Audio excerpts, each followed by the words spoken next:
જગ્યાએ જગ્યાએ રેપ થઈ રહ્યા છે, બાળકીઓનું શારીરિક માનસિક શોષણ કરવામાં આવે છે. 8મા ધોરણમાં ભણતું બાળક એણે આઈ એમ અક્ષય કુમાર કરીને એક કૂવા જેવા હોજમાં ડાઈ મારી, તો એમાં એ છોકરો ડૂબવા માંડ્યો.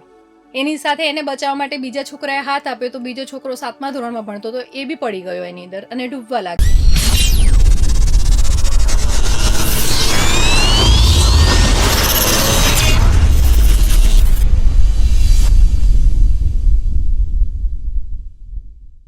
सरस बात कहीश.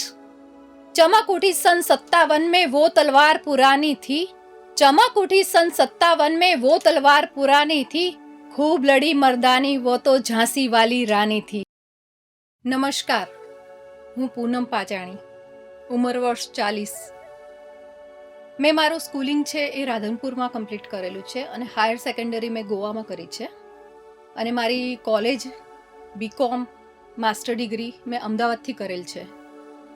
એ સિવાય મેં 37 વર્ષની ઉંમરમાં LLB સ્ટાર્ટ કર્યું, જે અમદાવાદથી કરેલ છે. અને હાલમાં હું ગુજરાત હાઈકોર્ટમાં લોયરની પ્રેક્ટિસ કરી રહી છું, ક્રિમિનલ લોયરની.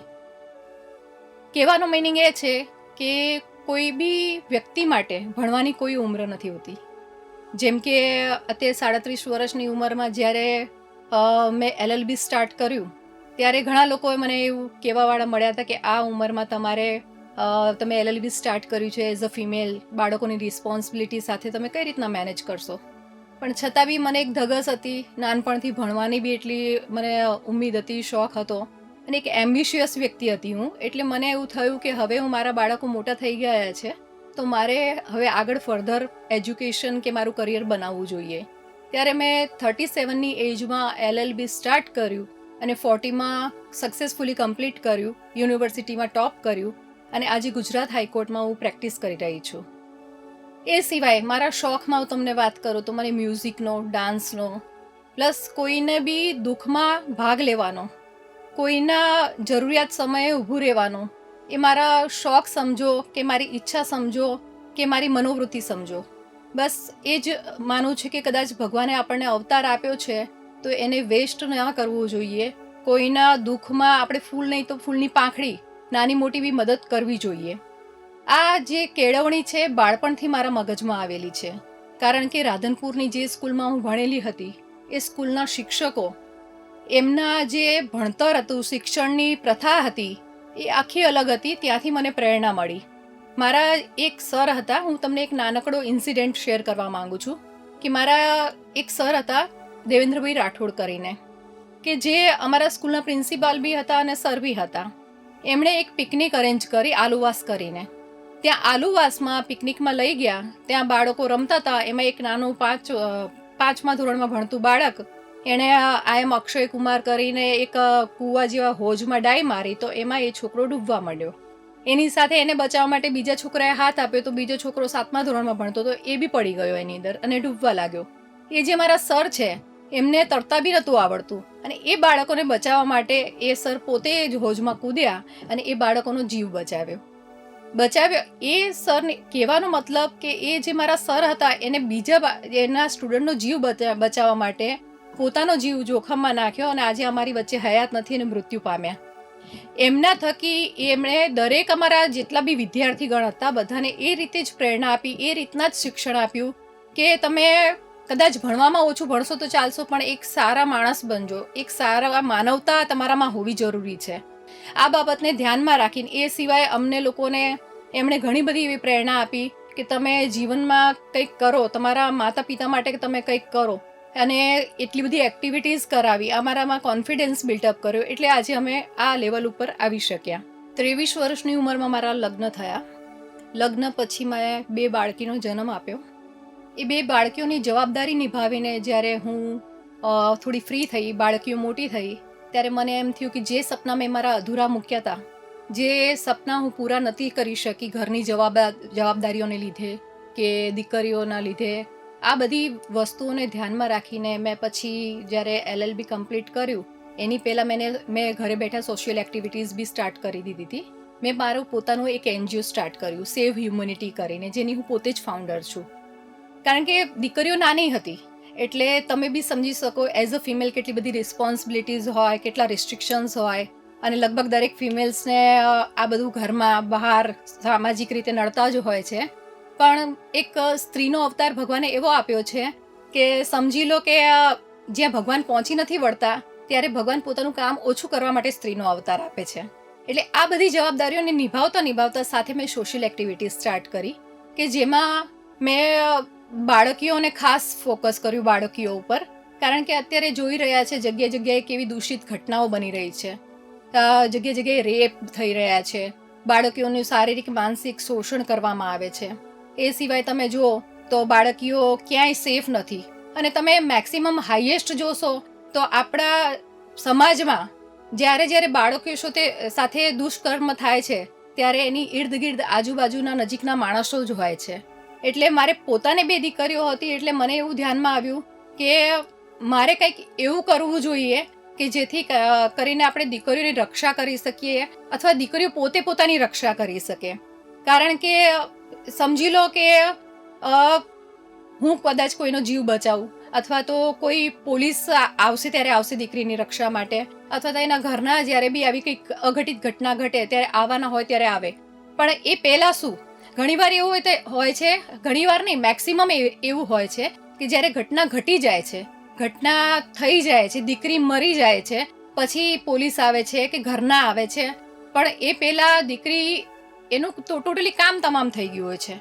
એટલે બેટર છે કે એને એ રીતના આપણે સક્ષમ બનાવીએ કે પોતાની જાતની રક્ષા જાતે કરી શકે. એ માટેને મેં એક અભિયાન હાથ ધર્યું, સેલ્ફ ડિફેન્સ. દીકરીને ફ્રીમાં સેલ્ફ ડિફેન્સની અમે ટેકનિકલી ફાઇટ આપવાનું શીખવાડવાનું. 2 નાની દીકરીઓ સાથે લગ્ન પછી સર્વાઈવ કરવું ખૂબ અઘરું હોય છે, જ્યારે આપણે એક એમ્બિશિયસ વ્યક્તિ હોઈએ ત્યારે ખાસ. મારે બી આવું જ કંઈક ફેસ કરવું પડ્યું જે દરેક સ્ત્રીને કરવું પડે છે.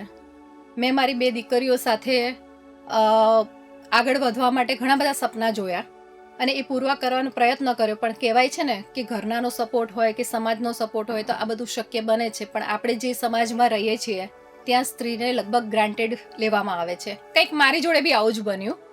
જ્યારે મારી બીજી દીકરીનો જન્મ થયો ત્યારે લોકોને એવું હતું દીકરો હોય તો સારું, દીકરો આવે તો સારું.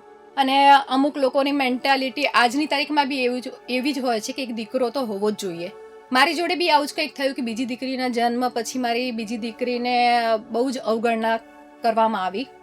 અને એ જોઈને મને એમ થયું કે બીજી ક્યારે દીકરી, હવે બીજી કોઈ દીકરી આ રીતના સર્વાઈવ ના થાય અથવા બીજી દીકરી કોઈ એવી ક્રિટિસાઇઝ ના થાય એ માટેનું પગલું લેવું જોઈએ. અને સાથે સાથે હું એ બંને દીકરીઓને દીકરા સમાન બનાવીને બતાવીશ, દીકરાથી ચડિયાથી બનાવીને બતાવીશ, એ મેં નક્કી કર્યું.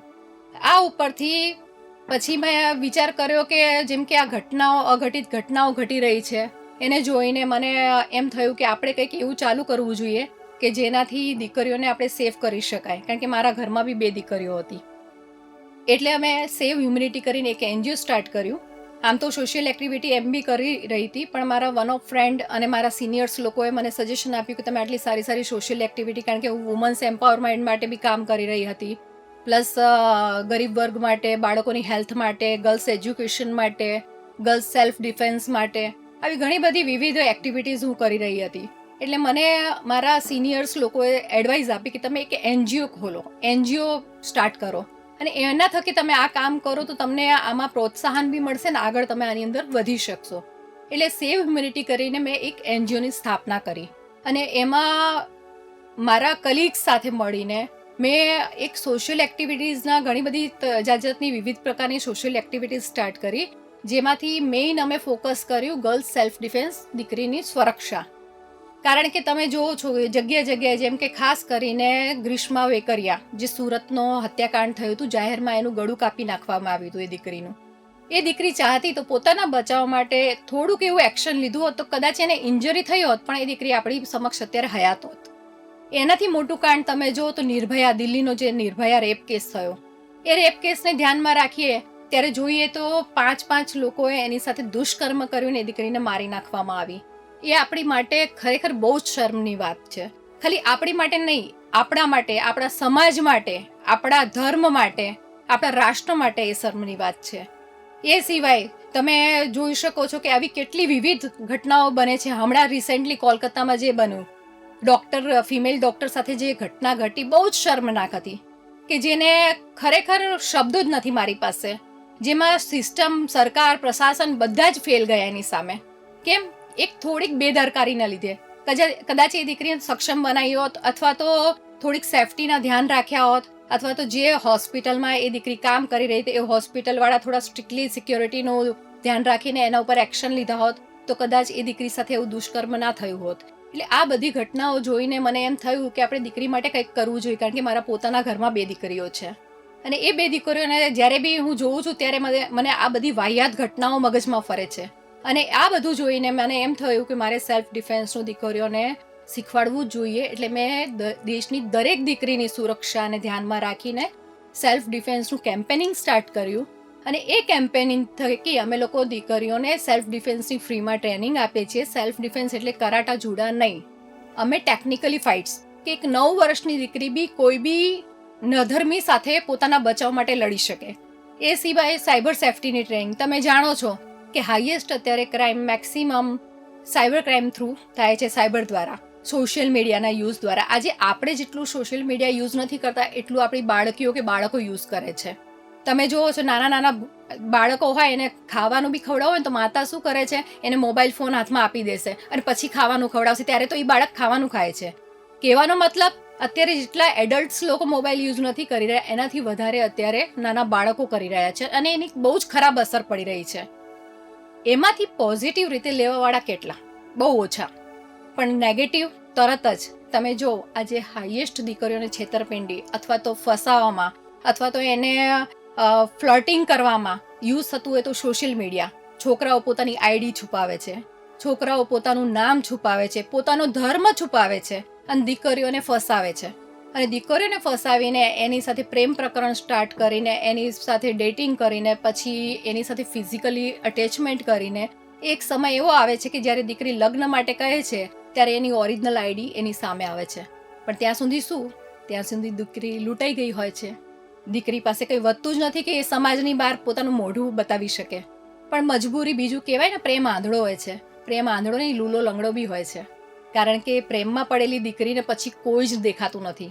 પણ મારે દરેક દીકરીને એક વસ્તુ કહેવી છે કે તમે એક ઘડીક ક્ષણના પ્રેમ માટે, પહેલી નજરના પ્રેમ માટે તમે તમારા મા બાપને છોડવા તૈયાર થઈ જાઓ છો. તમે આગળ પાછળ કંઈ વિચારતા નથી, તમારા કરિયર વિશે નથી વિચારતા, સામેવાળું વ્યક્તિ સાચું છે કે ખોટું એ નથી જાણતા, સામેવાળા વ્યક્તિનું બેકગ્રાઉન્ડ શું છે એ નથી જાણતા, એનો પરિવાર કેવો છે એનું બી તમને ખ્યાલ નથી હોતું. અરે ઘણી દીકરીઓ તો મેં એવી જોયેલી છે કે જેનું છોકરાનું એડ્રેસ શું છે, કે છોકરાનું બેકગ્રાઉન્ડ શું છે, કે છોકરો કઈ કાસ્ટમાંથી આવે છે, કયા સમાજમાંથી આવે છે, એના મા બાપ કોણ છે એ બી ખબર નથી હોતી, અને કહે છે પહેલી નજરનો પ્રેમ. પણ એ દીકરીઓને હું એક ખાસ વસ્તુ કહેવા માંગુ છું કે એ પહેલી નજરનો પ્રેમ તમને થઈ જાય છે જેની માટે તમે મા બાપ છોડી દો છો. પણ મા બાપનો પ્રેમ કેવો? મા બાપ તો તમને જોયા વગર પ્રેમ કરે. જ્યારથી તમે તમારી માના કુખમાં પડો છો ત્યારથી લઈને માને તો એ બી ખબર નથી હોતી કે તમે દીકરી છો કે દીકરો.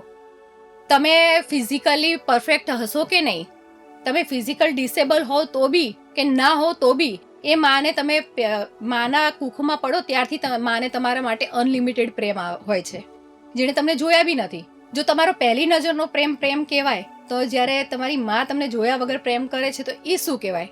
અને જો માનો પ્રેમ વિશેષ હોય તો તમે એ 4 દિવસના વ્યક્તિ માટે થઈને તમારી માને 20 વર્ષનો પ્રેમ કઈ રીતે ભૂલી શકો? 9 મહિના તમને કોખમાં રાખ્યા એ તમે કઈ રીતના ભૂલી શકો?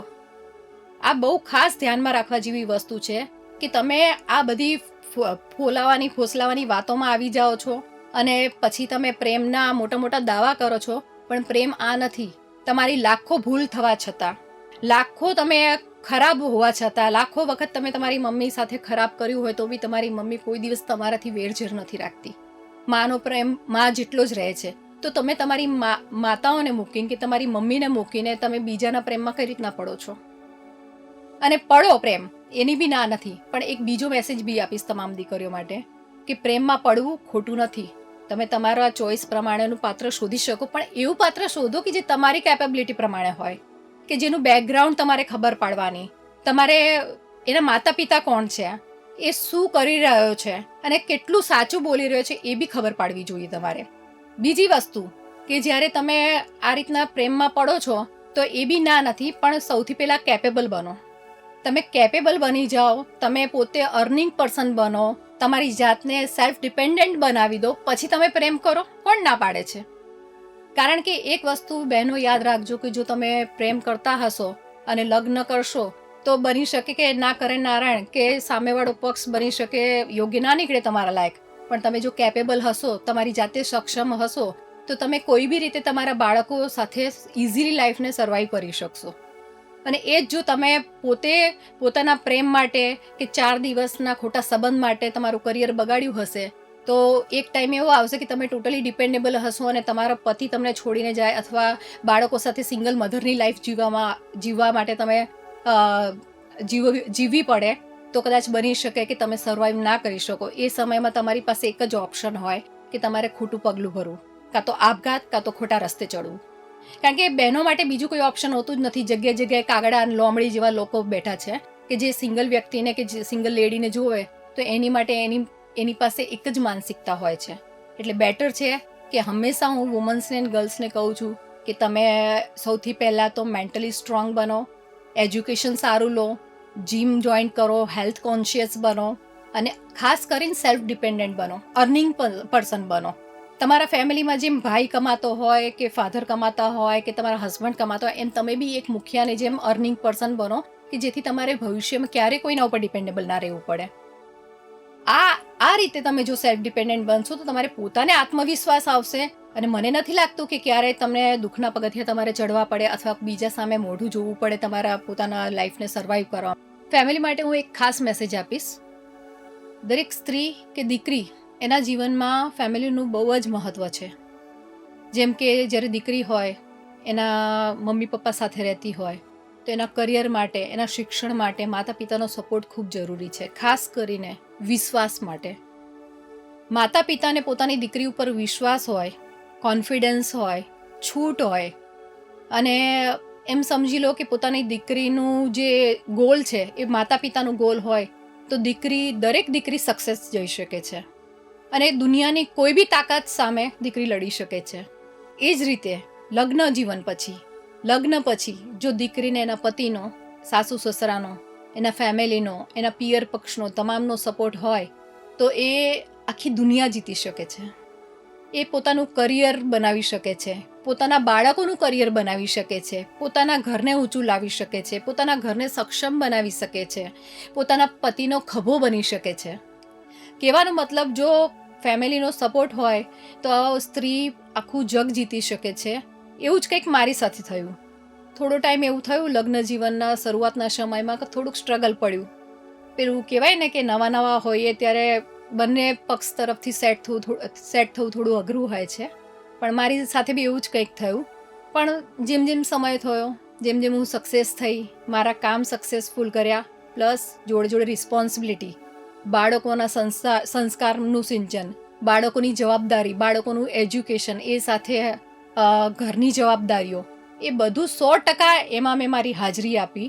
એ સાથે મેં મારું કરિયર બનાવ્યું, સમાજ માટે સામાજિક કામો ચાલુ કર્યા, એ જોયું અને એમાં સફળ થઈ. ત્યારે મારા પોતાને ઘરનાને, ઇનલોઝને, સાસરી પક્ષ અને પિયર પક્ષને એવું થયું કે ના, આ દીકરીમાં કંઈક છે, કંઈક એબિલિટી છે. એટલે સમય સાથે એમણે બી મને સપોર્ટ કરવાનું સ્ટાર્ટ કર્યું. એ લોકોએ મને સપોર્ટ કરવાનું સ્ટાર્ટ કર્યું. ત્યારે જ હું 37 વર્ષની ઉંમરમાં LLB કરી શકી, લોયર બની શકી. અને આજે જે લોકો તકલીફમાં છે, જે લોકો અસક્ષમ છે, જે અશક્ત છે, એની હું તાકાત બની ગઈ અને આજે એ જ લોકોને હું મદદરૂપ થઈ રહી છું. માત્ર ને માત્ર ફેમિલી સપોર્ટ. કદાચ મને ફેમિલીનો સપોર્ટ ના હોત, મારા બાળકોનો સપોર્ટ ના હોત તો કદાચ હું આ લેવલ ઉપર ના પહોંચી હોત. એટલે દીકરી હોય કે દીકરો, પણ દરેકના જીવનમાં ફેમિલી સપોર્ટ હોવો ખૂબ જ જરૂરી છે. અને એક બીજી ખાસ વાત ફેમિલી માટે કે જેમ તમે દીકરીઓ માટે અમુક બાબતોમાં રિસ્ટ્રિક્શન રાખો છો કે દીકરીને આવા કપડાં ના પહેરવા જોઈએ, સાંજે 7 વાગે પછી ઘરની બહાર ના જવું જોઈએ, જોરથી હસવું ના જોઈએ, મતલબ કોઈ બી જાતના તમે રિસ્ટ્રિક્શન દીકરીઓ માટે રાખો છો એવું દીકરા માટે બી રાખો. કારણ કે દીકરામાં બી સંસ્કારની ખૂબ જરૂર છે. હું તો કહું છું દીકરી કરતાં દીકરામાં સંસ્કારની કેળવણીની ખાસ જરૂર છે. જો તમે દીકરા સાથે બી રિસ્ટ્રિક્શન રાખીને રહેશો દીકરાને બી 7 વાગે પછી બહાર નહીં જવાનું, દીકરાને બી મર્યાદામાં રહેવાનું, દીકરાને બી એના લુકને ધ્યાનમાં રાખવાનું. જેમ તમે દીકરીઓ માટે રિસ્ટ્રિક્શન રાખો છો એવું દીકરા માટે બી રાખશો તો આજે ઘણા બધા ક્રાઇમ ઓછા થઈ જશે. અને દીકરાઓ બી તમારા કહ્યામાં રહેશે. દીકરાઓ, કારણ કે દીકરાઓ તમારું ભાવિ ભવિષ્ય છે. એક માવતરનું ભાવિ ભવિષ્ય કોણ? એનો દીકરો હોય છે. કારણ કે દીકરી તો લગ્ન કરીને સાસરે જતી રહે છે, પણ જો દીકરો ભાવિ ભવિષ્ય હોય તો એ ભાવિ ભવિષ્યને મેન્ટેન કરવા માટે બાળકને, નાના દીકરાને, પોતાના દીકરાને નાનપણથી જ ટ્રેનિંગ આપવી પડે. એટલે રિસ્ટ્રિક્શન કંટ્રોલ જેટલો દીકરી ઉપર રાખો એટલો દીકરા ઉપર બી રાખશો. અને ખાસ કરીને દીકરાને સમજાવશો કે દીકરીની રિસ્પેક્ટ, કોઈ બી બેન દીકરીઓની રિસ્પેક્ટ કરવાનું શીખવાડવાની જવાબદારી બી માવતરની છે. જો નાનપણથી તમે એને શીખવશો કે આ તારી બેન છે, કે આ બી એક સ્ત્રી છે, તારી મમ્મી બી એક સ્ત્રી છે, તો આપણે સ્ત્રીનું માન જાળવવું જોઈએ. તો મને નથી લાગતું કે આજે જગ્યાએ જગ્યાએ દુષ્કર્મીઓ ફરે છે અને દીકરીઓ સાથે રેપની ઘટના કે છેડતીના કિસ્સા બને છે, તો એવા કિસ્સાઓ વધી શકશે. મને એવું લાગે છે જો આપણે આ બધી વસ્તુનું ધ્યાન રાખશું તો આ બધા કિસ્સાઓ ઘટાડી શકશું. બંધ થઈ જશે એવું તો હું નથી કહી શકતી, પણ ઘણા બધા આપણા ઓછા આવા બધા કિસ્સાઓ કરી શકીએ જો આપણે આપણા દીકરાને બી પ્રોપર કેળવણી આપીએ અને આપણી દીકરીને ફૂલ્લી ફેમિલી સપોર્ટ મળે. તો હું મારા જીવનના યાદગાર પ્રસંગની વાત કરું તો આમ તો ઘણા બધા છે, પણ સમયની મર્યાદા છે એટલે હું તમને 1-2 પ્રસંગ શેર કરીશ. મેં જ એક વખત મણિનગર હું કોઈ કામથી ગઈ હતી, તો ત્યાં મણિનગર ગઈ હતી તો ત્યાં મારા હસબન્ડની ઓફિસ હતી નજીકમાં અને મારે થોડું કામ હતું. તો મેં વિચાર્યું કે લાવો મારા હસબન્ડને કોલ કરું. એટલે મેં મારા હસબન્ડને કોલ કર્યો. મણિનગર બ્રિજના કોર્નર ઉપર થોડું મણિનગર 4 રસ્તા બાજુ જતા HDFC બેંક આવે છે એની બહાર જ હું ઊભી રહીને મારા હસબન્ડને કોલ કરી રહી હતી. કોલ કરતી વખતે અચાનક સડનલી કોકનો પડવાનો મને અવાજ આવ્યો. પડવાનો અવાજ આવ્યો. એક દાદા હતા, ઉંમર લાયક સમજી લો 50-55 વર્ષની ઉંમરના એ દાદા હશે. એ દાદા ઘંટીમાંથી લોટ દળાઈને નીકળી રહ્યા હતા. લોટ દળવાની જે ઘંટી હોય એમાંથી દળનું દળાવીને નીકળી રહ્યા હતા અને નીકળ્યા સડનલી એ પડી ગયા. પડતાની સાથે અને મેં ફોન કટ કર્યો, તરત એક્ટિવા સ્ટેન્ડ કરી અને તરત એ દાદા પાસે દોડી, પણ એ દાદા આખા ધ્રુજી રહ્યા હતા. એમના નાકમાંથી બ્લીડિંગ થઈ રહ્યું હતું. એ નાકનું બ્લીડિંગ, એ દાદાની બોડી એટલી હેવી હતી કે જેવા જ સૂતા હતા એમનું બ્લીડિંગ જે નાકમાંથી નીકળી રહ્યું હતું, મોંમાંથી બ્લીડિંગ નીકળવાનું ચાલુ થઈ ગયું. પછી જે બ્લીડિંગ નીકળ્યું એમની આંખમાં જઈ રહ્યું હતું, તો મેં મારા ડેકીમાંથી કપડું લીધું અને એ દાદાને લૂછ્યું અને દાદા અને 108 નંબર પર ફોન કર્યો. પણ 108 આવે એ પહેલાં મેં એમને વિચાર્યું કે ભાઈ થોડુંક પ્રાથમિક સારવાર દાદાને બોલાવતી, પણ અનકોન્શિયસ, આંખો ખુલ્લી ધ્રુજતા હતા, આંખો શિવરિંગ થઈ રહી હતી બોડી. પછી મેં બધા પબ્લિક ઘણી બધી ભેગી થઈ, મેં એમને હેલ્પ માંગી. પછી મેં વિચાર્યું કે એમના સગાવાલાને બોલાવી લઈએ, તો એમનો ફોન મેં શોધવાની કોશિશ કરી, તો એમની પેન્ટની પોકેટમાં એ ફોન હતો. તો મારી ફરતે જેટલા બી લોકો ઊભા પબ્લિક ભેગી થઈ તો મેં એમને કીધું પ્લીઝ હેલ્પ કરો આમના પોકેટમાંથી ફોન કાઢવાનું, પણ કોઈ પબ્લિકે મને હેલ્પ ના કરી. હું ચીસો પાડતી રહી, હેલ્પ કરીને, ઇવન ઊભી થઈને નજીકમાં જ LG હોસ્પિટલ હતું તો મેં રિક્ષાવાળાઓને રોકવાની કોશિશ કરી, કારણ કે 108 ટ્રાફિક જ એટલું જામ થઈ ગયું હતું અને 108ને આવતા વાર લાગી. તો મેં વિચાર્યું કે નજીકના હોસ્પિટલમાં હું જ લઈ જઉં. તો રિક્ષાવાળાઓને મેં બહુ રિક્વેસ્ટ કરી કે પ્લીઝ આ દાદાને લેવડાવવામાં મને હેલ્પ કરો, તો કોઈ રિક્ષાવાળાએ ઊભી ના રાખી ગાડી. કોઈ પર્સનલ પ્રાઇવેટ કારવાળાને કીધું, ટેક્સી કીધું, પણ કોઈએ આમાં મને હેલ્પ ના કરી. પછી એ દાદાનું અચાનક શિવરિંગ થતી બોડી અટકી ગઈ. શિવરિંગ થતા અને એ કન્ટિન્યુઅસલી મારી સામે જોતા જોતા એક્સપાયર થઈ ગયા. થોડી એક્સપાયર થયાના 5-7 મિનિટ પછી 108 આવી, કારણ કે ટ્રાફિકમાં ફસાઈ ગઈ હતી એટલે 108ને આવતા 20-22 મિનિટ થઈ ગઈ હતી. 108 વાળા આવ્યા પછી એમણે એ દાદાને ચેક કર્યું. ચેક કરતા મને તો ખબર હતી કે દાદા એક્સપાયર થઈ ગયા, પણ હું બિલીવ નહોતી કરતી, કારણ કે મારી નજર સમક્ષ એકદમ હટ્ટાકટ્ટા દાદા હતા. હજી તો મેં એમને જોયા હતા ઘંટીમાં જતા, અચાનક અવાજ આવી એટલે મેં જોયું કે એ દાદા પડી ગયા.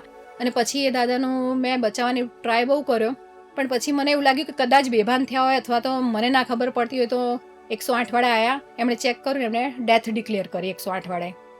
એ દિવસ મારો ખૂબ જ ટ્રેજેડીવાળો સમજો કે આમ કહેવાય ને અકલ્પનીય બહુ દુઃખદ પ્રસંગ હતો મારી માટે. અને ખાસ કરીને દુઃખદ એ કાકાની સિચ્યુએશન નહીં, પણ એ કાકાને બચાવી શકતા હતા આપણે. જો પબ્લિકે મને સપોર્ટ કર્યો હોત, બીજા લોકોએ સપોર્ટ કર્યો તો ગાડી સાથે કદાચ દાદા બચી શકતા હતા, પણ કોઈએ મને સપોર્ટ કર્યો નહીં. પણ જેવું જ 108 વાળાએ ડેથ ડિક્લેર કરી એવું જ એમની ડેથનું સાંભળીને હું પોતે બેભાન થઈ ગઈ. પછી થોડી લોકોએ પબ્લિકે મને ભાનમાં લાવી, પાણી પીવડાવ્યું, શરબત પીવડાવ્યું. પછી એ દાદાની પેલું ફોર્માલિટીઝ બધી કરી. ત્યારે મારે ચીઝ પાડીને બધાને કહેવું પડ્યું કે શું માનવતા મરી પરવારી છે? માનવતા જેવી કોઈ વસ્તુ જ નથી રહી. આ દાદાને જે થયું બની શકે ને આપણા ઘરમાં ક્યારેક આપણી જોડે થઈ શકે, આપણા સગા સંબંધીઓ સાથે થઈ શકે. આપણે કેમ દરેક આવી ઘટનાને ગ્રાન્ટેડ લઈએ છીએ? કેમ આપણે એવો વિચાર નથી કરતા કે આજે એ જગ્યાએ આપણું પોતાનું વ્યક્તિ બી હોઈ શકતું હતું? ખાલી એક કલ્પના કરો કે કદાચ એ દાદાની જગ્યાએ આપણો કોઈક વ્યક્તિ હોય અને એને મદદ કરવા કોઈ ના આવે તો શું થાય? કાળજું કાપે ને, કાળજું કાપી જાય. જ્યારે આપણા વ્યક્તિ સાથે કંઈક એવી ઘટના ઘટે અને આપણને બચાવવાવાળું અથવા આપણા વ્યક્તિને બચાવવાવાળું કોઈ ના હોય, ત્યારે એ વિચાર કરીને બી આપણું શરીર કાંપવા માંડે. ત્યારે મને એમ થયું કે આ દુનિયામાં લોકો નહીં, જાનવર, કદાચ જાનવર તો બહુ સારો શબ્દ કહેવાય, કારણ કે જાનવર બી વફાદાર હોય છે, પણ માનવતા તો અહીંયા ક્યાંય દેખાય જ નહીં.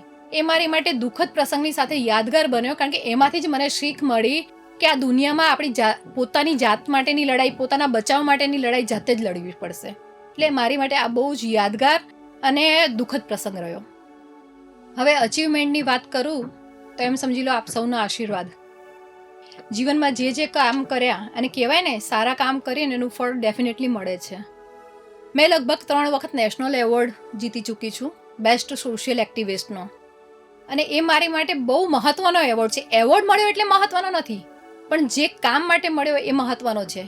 સોશિયલ એક્ટિવિસ્ટ એટલે સામાજિક કાર્યકર્તા તરીકેનો, કે જે બેસ્ટ, મને ઇન્ડિયામાંથી બેસ્ટ ગણવામાં આવી. અને માણસને બેસ્ટ ક્યારે ગણવામાં આવે? જ્યારે તમે સક્ષમ હોય કોઈની મદદ કરવા માટે. તો એ મારી માટે બહુ જ બેસ્ટ અચીવમેન્ટ કહેવાય, કારણ કે મારા ફાધરનું પ્રાઉડ હતું. મારા ફાધરની ઈચ્છા હતી કે હું એવોર્ડ જીતું, હું દેશમાં નામ કમાવું, હું મારી સોસાયટીમાં નામ કમાવું, હું પરિવારમાં નામ કમાવું, અને એ વસ્તુ મેં કરી બતાવી. 3 વખત નેશનલ એવોર્ડ અને 4 વખત મેં રાજ્ય કક્ષાએ એવોર્ડ લીધેલા છે. નાના મોટા એવોર્ડ્સ લીધા એ અલગથી. પણ આ બધું સમજી લો કે આપ સૌના આશીર્વાદ, કે જેને જેને મેં મદદ કરી, બેન દીકરીઓ હોય કે વૃદ્ધ અવસ્થાના માણસો હોય, કે જેને જેને હું મદદ કરી, જેને જેને હું બેકબોન બની, એ બધાના આશીર્વાદ છે. મારી માટે એવોર્ડ એટલે ખાલી એવોર્ડ નહીં કે હીરોગીરી બતાવવા માટેની વસ્તુ નહીં, પણ મારી માટે એ આશીર્વાદ છે. અને જેની કલ્પના મેં ક્યારેય નથી કરી કે એક દિવસ એવો આવશે કે હું મારા ફાધરને પ્રાઉડ ફીલ કરાવીશ. અને સૌથી ખાસ અચીવમેન્ટ તો મારું ત્યારે થયું જ્યારે મારા ફાધરની ડેથ પહેલાં મારા ફાધરે મને માથા ઉપર ચુંબન કરીને કીધું કે બેટા, એક વાતનું મને વચન આપ કે તારા જેવી દીકરી તું દરેક દીકરીને બનાવીશ, અને બીજી વસ્તુ, દરેક જન્મમાં તું મારી ત્યાં દીકરી થઈને જન્મીશ, દીકરો નહીં દીકરી થઈને. અને આ વસ્તુ મારી માટે બહુ જ યાદગાર ને પ્રાઉડ મુમેન્ટ હતું, કારણ કે એક પિતા જ્યારે આવું કહી જાય ને ત્યારે ભગવાનનું વરદાન કહેવાય. અને દીકરી માટે તો ખાસ, કારણ કે લોકો તો મનોકામના દીકરાની માંગતા હોય છે, અને જ્યારે દીકરી તરીકે મારા પિતા ફરી મને માંગતા હોય ત્યારે એનાથી બેસ્ટ અચીવમેન્ટ મને નથી લાગતું કે દુનિયાનું કોઈ હોઈ શકે. અને મારે બસ આ જ કરવું હતું. મારા માતા પિતાનું મારે બેકબોન બનવું હતું, અને મારા માતા પિતા ઊંચા ગર્વથી જોવે, કોઈ મારા માતા પિતાને પૂનમના મમ્મી પપ્પા તરીકે ઓળખે એવું ચાહતી હતી. અને મારા ફાધરે જતી વખતે એ જ જોઈને ગયા. એ મારે માટે બહુ જ પ્રાઉડની વાત છે. અને હું દેશની દરેક દીકરીને કહીશ કે બીજું જીવનમાં કંઈક કરો કે ના કરો, પણ કોઈ દિવસ પોતાના માવતરનું નાક ના કપાવતા. હંમેશા એમને પ્રાઉડ ફીલ કરાવજો, કારણ કે જે પોતાની માતા પિતાની સામે જોવે છે એની સામે પોતે ભગવાન જોવે છે. એટલે એ ખાસ યાદ રાખજો અને પોતાની જાતને સક્ષમ બનાવજો અને ઉત્તરોત્તર તરક્કી કરતા રહેજો. એટલી હું બેન દીકરીઓને ખાસ કહીશ. અને દીકરાઓને બી ખાસ મેસેજ કે પોતાના માતા પિતાને ગર્વ થાય એવા કામ કરજો કે જેથી દરેક નસ્લમાં તમને માંગે, ના કે અફસોસ કરે. બસ એ વાત હું ખાસ કહેવા માંગુ છું. હું તમને લાઈફમાં મોટિવેશનની વાત કરું તો મને મોટિવેટ કરવાવાળી મારી 2 નાની નાની દીકરીઓ છે, કે જેણે મને અત્યારે મોટિવેટ, જ્યારે મારા ફાધર હતા ત્યારે મારા ફાધર તો હતા જ બેકબોનમાં, એ સિવાય ફ્રેન્ડ્સ બી રહ્યા, વડીલો બી રહ્યા, પણ અત્યારે કરંટમાં જે મને હેલ્પફુલ થઈ રહી છે અથવા મને મોટિવેટ કરી રહી છે અથવા જેના થકી હું કંઈક આગળ સપના જોઈ રહી છું અને એને સક્ષમ કરી શકું, એ મારી 2 દીકરીઓ છે. કારણ કે હંમેશા મારી કંઈ બી ખુશીમાં, મારા કંઈ બી અચીવમેન્ટમાં મારી દીકરીઓ પહેલાં ખુશ થાય છે. પહેલાં પપ્પા થતા હતા, પણ પપ્પા પછી મારી દીકરીઓએ સ્થાન લીધું છે. અને મારી દીકરીઓથી મને બહુ હિંમત મળે છે. અને કહેવાય છે ને કે કૂવામાં હોય તો અવેડામાં આવે, એ જ રીતે મેં મારી દીકરીઓને એવી પ્રેરણા આપી છે અને ટ્રેન્ડ કરી છે. અને મારી દીકરીઓ બી મને એટલો સપોર્ટ કર્યો છે કે જે વસ્તુ મેં એમને શીખવાડી છે દિલથી શીખી છે, સંસ્કાર કેળવ્યા છે, અચીવમેન્ટ મેળવ્યું છે. અને મારા દરેક કામમાં, દરેક મારા પ્રયાસોમાં, ઇવન ઘરકામમાં બી મારી દીકરીઓ મને એટલી હેલ્પફુલ થાય છે. અને હજી આગળ વધવા માટે, હજી બહારના કામ કરવા માટે, સામાજિક કાર્યો કરવા માટે મારી દીકરી ઉત્તરોત્તર હંમેશા મને સપોર્ટમાં રહે છે અને મને પ્રેરણા આપતી હોય છે. બસ જીવન સાથે હવે એક જ અપેક્ષા છે કે મરું અથવા તો જીવનનો અંત આવે એ પહેલાં કંઈક સારા નામ સાથે મરું અને એક સારું માનવતાવાળું જીવન જીવવું. ભલે ઓછું જીવવું પણ સારું જીવવું. એક બેસ્ટ મધર થઈને મરું. મારી દીકરીઓનું સારું કરિયર બનાવવું. જીવનમાં જે હું ના કરી શકે એ મારી દીકરીઓ કરી શકે એવી હું એને સક્ષમ બનાવું. એ સિવાય કદાચ ક્યારેય બી કોઈનું ઉદાહરણ આપવાનું થાય વહુ તરીકે કે દીકરી તરીકે, પત્ની તરીકે, મા તરીકે, બહેન તરીકે, તો એ ઉદાહરણ હું પૂરું પાડું એવી અપેક્ષા છે. આ સિવાય દેશની દરેક દીકરીઓ મર્દાની બને, પોતાની રક્ષા જાતે કરે, સ્વનિર્ભર બને, પોતાના માતા પિતા માટેનું ગર્વ બને એવી અપેક્ષા રાખું છું અને એની માટેના કાર્યો કરવા માંગુ છું. કારણ કે હું ઈચ્છું છું કે મર્યા પછી બી માણસ અમર થઈ શકે. એવું નથી કે શારીરિક હયાત હોય તો જ માણસ અમર થાય, પણ તમારું જે કર્મો છે, તમે જે લોકોની સેવા કરી હોય, લોકોની મદદ કરી હોય, લોકોના દિલમાં જગ્યા બનાવી હોય, એ જગ્યાના સ્થાન મેળવ્યા પછી બી તમે અમર થઈ શકો. તમે જોતા હશો મહાત્મા ગાંધી છે કે ઝાંસીની રાણી લક્ષ્મીબાઈ છે, એ બધા અમર કેરેક્ટર કહેવાય. કેમ? એ એમના કર્મોથી ઓળખાય છે.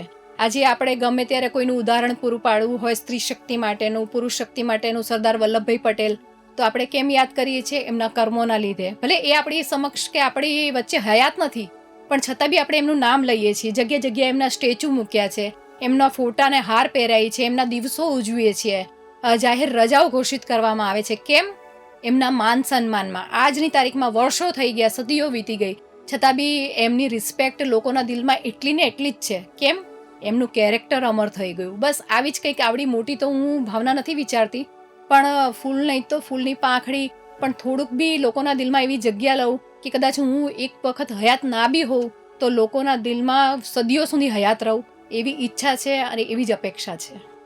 જીવનના સંઘર્ષ વિશે વાત કરું તો દરેકને હોય છે, મારે બી હતું અને અત્યારે થોડા ઘણા પડતા બી હશે, પણ એની સમક્ષ કઈ રીતના લડવું એ આપણા હાથમાં છે. મારા જીવનમાં સંઘર્ષ ઘણા બધા થયા જે દરેક સ્ત્રીને દરેક રીતે ફેસ કરવા પડે છે. બાળપણમાં, જ્યારે જુવાન થઈ ત્યારે, કોલેજ ભણતી હતી ત્યારે, પછી માતા પિતા જ્યારે લગ્ન કરવાનું નક્કી કર્યું ત્યારે, લગ્ન કરીને સાસરે આવી ત્યારે, બાળકો થયા ત્યારે ઘણા બધા સંઘર્ષ. કારણ કે જ્યારે મારા 15 વર્ષ પહેલાં લગ્ન થયા હતા ત્યારે આટલું બધું લોકોની સજાગતા નહોતી, લોકોને એટલું બધું જ્ઞાન નહોતું. ત્યારે દીકરી કે વહુ એમ સમજી લો ઘરકામ જ કરવી જોઈએ. વહુ એટલે ઘરકામ જ કરવી જોઈએ. વહુ એટલે બાળકો જ સાચવવી જોઈએ. પત્ની એટલે એને ઘરકામ, બાળકો અને હસબન્ડની જવાબદારી જ નિભાવવાની. આવું એમની વ્યાખ્યા હતી, જે વ્યાખ્યાને હું બદલવા માંગતી હતી.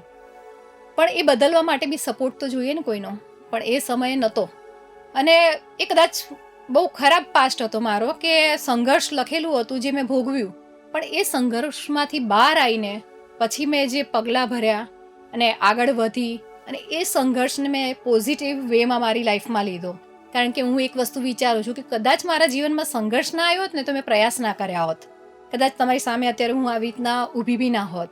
કારણ કે સંઘર્ષ એવી વસ્તુ છે કે તમને કંઈક ને કંઈક શીખવે. ઠોકર વાગે ને ત્યારે તમને ભાન આવે. ઠોકર વાગવી જીવનમાં જરૂરી છે. પેલો નહીં કહેતો બદામ ખાને સે અકલ નહીં આતી, ઠોકર ખાને સે અકલ આતી. બહુ સાચી વાત છે. મેં મારા જીવનમાં બદામને ડ્રાયફ્રૂટ તો બહુ ખાધા, પણ જ્યારે સંઘર્ષ કર્યો, રિયલ લાઈફમાં તકલીફ ફેસ કરી, ત્યારે જ મારામાં હોશિયારી આવી. અને એ સમય દરમિયાન જેમ જેમ સંઘર્ષમાં હું આગળ વધતી ગઈ, મહેનત કરતી ગઈ અને સક્સેસ થતી ગઈ, એમ એમ સંઘર્ષ ઓછા થતા ગયા. અને એ સંઘર્ષ આજે એવો દિવસ આવી ગયો કે જે વસ્તુનો સંઘર્ષ હતો આજે એ મારું બેકબોન બની ગયું, એ મારી તાકાત બની ગઈ. ફેમિલીની વાત કરું તો ફેમિલીમાં બી આવું જ કંઈક થયું કે જે લોકો મારા અગેન્સ્ટમાં હતા કે આ તો રખડે છે, ગામની સેવા કરે છે, આમ કરે છે, ઘરકામ કરવું જોઈએ, અથવા તો વધારે પડતી ભણેલી છે તો બહુ ઘમંડ કરે છે, નોકરી ના કરવી જોઈએ. આ બધી જે માનસિકતા હતી જે દરેક સ્ત્રીને ફેસ કરવાની જ હોય છે અને કરે જ છે. અત્યારે તો જનરેશન બહુ સુધરી ગઈ, બહુ સારું થઈ ગયું કે અત્યારે આવી બધી મેન્ટાલિટી સાસુ સસરાની નથી, ઉલટાની ઊંધું થઈ ગયું કે અત્યારે તો કમાતી વહુ બધાને ગમે છે. પણ અમારા સમયમાં એવું બિલકુલ નહોતું. અમારા સમયમાં કામ કરતી વહુ વધારે ગમતી હતી. જે મારી એકલાનો પ્રશ્ન નથી, દરેક સમાજની, ઇવન મારા કદાચ સાસુની વાત કરું તો સાસુએ બી આ વસ્તુ ફેસ કરેલી છે. મારી એકલીની વાત નથી. એટલે આ પેઢી દર પેઢી ચાલતું હતું. પણ અત્યારે સમય એવો આવ્યો કે અત્યારે તમે જોશો ને જનરલી કોઈના ઘરમાં જશો ને તો વહુ કોણ દીકરી કોણ ફરક જ ખબર નહીં પડે. વહુને બી પેન્ટ શર્ટ પહેરવાની છૂટી, વહુ બી વેસ્ટર્ન કપડાં પહેરી શકે છે, વહુ કમાવા જઈ શકે છે, ટોટલી ફ્રીડમ. ઇવન સાસુ લોકો બી ફ્રીડમ ભોગવે છે. મતલબ જનરેશન એટલું ચેન્જ થયું છે, પણ સંઘર્ષ તો બી એ લોકોને દરેક ડગલે ને પગલે ફેસ કરવા જ પડે છે. હા, અમે જે કર્યા, અમારા ટાઈમમાં જે કર્યા એ કદાચ અત્યારની જનરેશનને એવા નહીં ફેસ કરવા પડે, પણ કરવા તો પડે જ છે. અને એમાંથી બહાર નીકળીને આ સંઘર્ષો સામે ફાઇટ કરીને પછી જો આપણે આપણું અચીવમેન્ટ મેળવીએ, જીત મેળવીએ, તો કહેતે ના હાર કે જીતને વાલે કો બાજીગર કહેતે હૈ. બસ એ રીતના જ જીત મેળવી શકીએ અને મેળવી જ જોઈએ, કારણ કે સંઘર્ષ પછીની જીતની મજા જ કંઈક અલગ હોય છે. મારા એક જીવનનો ખૂબ જ અગત્યનો કિસ્સો બનેલો છે, જે હું આપ સમક્ષ શેર કરવા માંગુ છું. એક વખત હું બરોડા જઈ રહી હતી. બરોડા પ્લેટફોર્મ નંબર 1 ઉપર હું સીડીથી ઉતરતી હતી ત્યારે જોયું એક છોકરો હતો, લગભગ 22-23 વર્ષનો હશે. એ છોકરાના અડધા પગ પ્લેટફોર્મની બહાર જ્યાંથી ટ્રેન પસાર થતી હોય ત્યાં પડ્યા હતા અને અડધી 70% જેવી બોડી એની હતી પ્લેટફોર્મ પર. પબ્લિક ભેગું થયેલું હતું અને પીધેલી અવસ્થામાં હતો. હું દૂરથી જોઈ મેં કંઈક લાગે છે, જેમ જેમ નજીક ગઈ ત્યારે જોયું કે આ તો એક છોકરો પડેલો છે, પીધેલો ફૂલ ટાઈટ થયેલો હતો અને બેભાન અવસ્થામાં હતો, જેના પગ લગભગ સમજી લો ને 30% બોડી એની પ્લેટફોર્મની બહાર હતી જ્યાંથી ટ્રેન પસાર થાય અને 70% એની બોડી પ્લેટફોર્મ ઉપર. આ જોઈને મેં ટ્રાય કર્યો કે હું પોલીસને જાણ કરું, જે SCRF વાળા સ્ટેશન ઉપર અવેલેબલ હોય છે, પણ મને કોઈ દેખાણું નહીં. એ સમય ઉપર મેં શોધવાની કોશિશ કરી પણ મને ના મળ્યા. પબ્લિક ફરતે ઊભી હતી, જોતી હતી. લગભગ સમજી લો કે 100-150 લોકોનું ટોળું હશે. પછી મેં પોલીસને શોધવાનો ટ્રાય કર્યો. શોધવા માટે હું પ્લેટફોર્મની બહાર ગઈ, એક્ઝિટ ગેટ ઉપર, અને ત્યાં હું જોતી હતી. મારી સાથે મારા મમ્મી ને મારા ભાઈ બી હતા. અને પછી મને ટ્રેનનો અવાજ આવ્યો. તો હું શોધતા ટ્રેનનો અવાજ આવ્યો ને તો મને થોડો એવું ડાઉટ પડે કે એવું તો નથી કે પ્લેટફોર્મ નંબર 1 ઉપર ટ્રેન આવતી હોય, એવું તો નહીં હોય ને.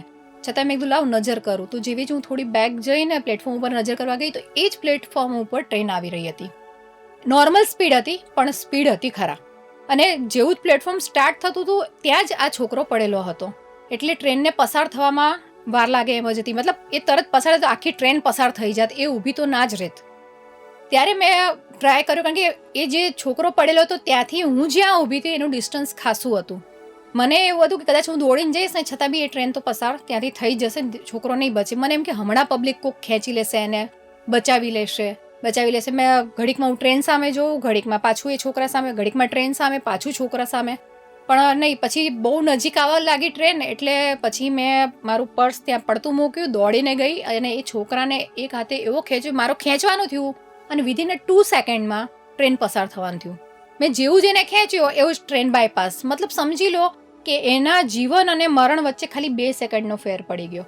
કદાચ 2 સેકન્ડ કે 5 સેકન્ડ મને લેટ થઈ હોત તો એ છોકરો આપણી સમક્ષ હોત જ નહીં. નો ડાઉટ એણે ખોટું કર્યું હતું, દારૂ પીને પડ્યો તો એનો વાંક હતો. પણ શું આપણા બધાને હક છે કે આપણી નજર સમક્ષ કોઈ મળતું હોય તો એને જોવાનો અથવા તો મરવા દેવાનો? મેં ત્યાં પબ્લિકને કીધું કે તમે ક્યારના જોઈ રહ્યા હતા, આ છોકરાને ખેંચી નતા શકતા? એઝ અ ફિમેલ, એક લેડીઝ તરીકે મેં ડેરિંગ કર્યું, મેં દોડીને બચાવી. હું મારી હીરોગીરી બતાવવા નથી માંગતી, પણ એક જસ્ટ તમને એક્ઝામ્પલ આપું છું કે 100-150 લોકોનું ટોળું ત્યાં ઊભું હતું. ઇવન હું જ્યારે એને બચાવવા માટે દોડતી, જ્યારે એ છોકરા ટ્રેન આવી રહી હતી ત્યારે અમુક લોકોએ કેમેરો, મોબાઈલ ચાલુ કરી દીધા એનો કપાતાનો સીન જોવા માટે કે ભાઈ લાઈવ વિડીયો વાયરલ કરીએ. કારણ કે અત્યારે લોકોને પબ્લિસિટીનો એટલો શોખ છે સોશિયલ મીડિયા થ્રુ કે એની માટે ગમે તેટલી હદે ઉતરી શકે. એ પોતે જલ્લાદ બની જાય છે એની માટે. જો એને વિડીયો ઉતારવાના બદલે ખેંચી, અને પીધેલી અવસ્થામાં ખેંચી શકતા હતા, 1 સેકન્ડ લાગત ખેંચવામાં. એની પાસે કોઈ હથિયાર બી નહોતું કે કદાચ હથિયાર હોત તો આપણે એવું વિચાર કે એના પાસે હથિયાર હશે એટલે ડર લાગતો હશે પબ્લિકને. એવું બી નહોતું, અને હથિયાર હોય તો બી બેભાન હતો. શું કરી લેવાનો હતો? અને આટલી પબ્લિક મળીને એને ખેંચ્યું, પણ કોઈએ ના ખેંચ્યું. જ્યારે મેં આ પ્રશ્ન પબ્લિક સમક્ષ મૂક્યો તો પબ્લિકનો જવાબ શું હતો ખ્યાલ છે? કે આવાને તો મરી જ જવું જોઈએ. પીધેલાને કોણ બચાવે? આવાને જીવવાનો હક જ નથી. પહેલી વસ્તુ એ તો એ કે તમે કોણ થાઓ છો એ નક્કી કરવાવાળા કે આ છોકરાને જીવવું જોઈએ કે મરવું જોઈએ. તમારી માટે એ દીકરો ખાલી પીધેલો હતો, પણ કોઈની માનો લાલ હતો. એના મા બાપને તો ખબર નહીં હોય કે મારો દીકરો પીધેલો પડ્યો હશે આ રીતના, અથવા મરવા પડ્યો હશે. કોઈના માના દીકરાને છીનવવાનો આપણને કોઈ જ અધિકાર નથી. એ સમયે મને એવું થયું કે માનવતા મરી પરવારી છે, માનવતા નામની વસ્તુ હજી બી નથી.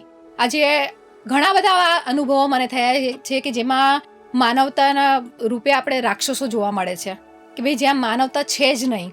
એ છોકરાને જો ખેંચી લીધું હોત તો મારે દોડવું ના પડ્યું હોત અને કદાચ મારે દોડવામાં અથવા તો પહોંચવામાં થોડીક મિસ્ટેક થઈ હોત તો એ દીકરાનું પગ કે હાથ કપે અથવા તો એ ટ્રેનમાં જતો રહ્યો હોત. કેમ 30% બોડી બહાર હતી, ટ્રેન આવત તો એના પગની સાથે આખી બોડી એને ઝપેટમાં લઈ લીધી હોત. એટલે આ વસ્તુ જે બની એ મારી માટે ખરેખર બહુ જ દર્દનાક, શર્મનાક, અને મને એમ થયું કે એક સ્ત્રી તરીકે ભગવાને સારું થયું મને સ્ત્રીનો અવતાર આપ્યો અને ભગવાને સારું થયું મને દીકરીઓ આપી. કારણ કે જો દીકરા આવા હોય, પુરુષ આવા હોય તો એના કરતાં બેટર છે કે સ્ત્રીનો અવતાર લેવો અથવા અવતાર લેવો જ નહીં.